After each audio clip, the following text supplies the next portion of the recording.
Hi, my name is Ben and I'm a London Early Years Foundation teacher. Today's quick activity is going to show you some of the brilliant things you can do with pegs. Many children at the moment are not using all of the muscles that they've got in their hands and their arms and their bodies. And this is actually a real problem because it's really important that children use these muscles so that they develop the neurological pathways between each muscle and their brain, and they get to develop their hand-eye coordination. And also they need to have a good pincer grip in order to use pens and pencils accurately and effortlessly as and when they start to do their writing and mark making. So pegs are brilliant because it's encouraging children to use their pincer grip so they can use the pegs and develop that control and accuracy. So just using pegs for anything, just sticking them onto clothes or pieces of fabric or towels is really good for their muscle control. Many children, even in our toddler room, are quite good at identifying and recognising a pattern. So you might start a pattern like that and ask the child to continue it. Green, blue, and you can make it more complicated by having different coloured pegs. So it's green, blue, pink. For some of our older children, pegs are also a great way to teach concepts such as addition and subtraction. So I could have 3 and I'm going to add 2. So I've got 1, 2, 3, add 2. We can count on 1, 2, 3, 4, 5. 3 add 2 equals 5. You can also use these pegs to help demonstrate subtraction, so taking away.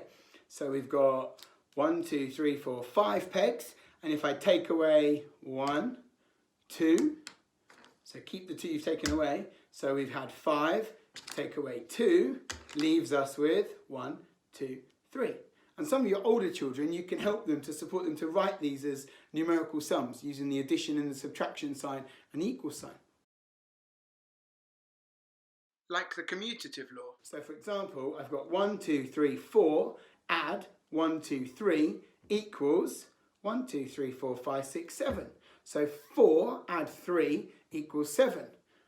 But actually it doesn't matter if you do 3 add 4, it still equals 7. So using the coat hanger to turn it around is a really good way to demonstrate that it doesn't matter if you add the 3 to the 4 or the 4 to the 3. Another really fun thing to do if you've got lots of pegs is they're really easy to attach to things. So you can hang them on the end of curtains, on the side of a table, on the sofa, on a cushion. So you can have different coloured pegs for different children, or you and your child, and you can take it in turns to hide the pegs around the home and then encourage your children to go on a peg hunt.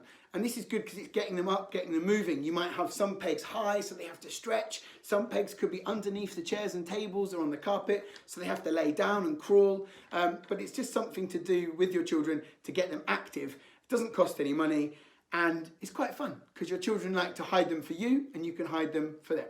Many of your preschool children might be exploring letters and sounds and reading simple words. So you can use pegs as a way to look at phonics and sounds. So you can put different sounds like p, p, p, and g, g, g. You could write the children's name, and then the children can practice putting the sounds of their name in order. P, g, p, egg. And then you can show them how when we blend these sounds together, they make words. So on their own, we've got p, egg. And then when you put them together, p, egg, peg. And you can use all the sounds that your children know.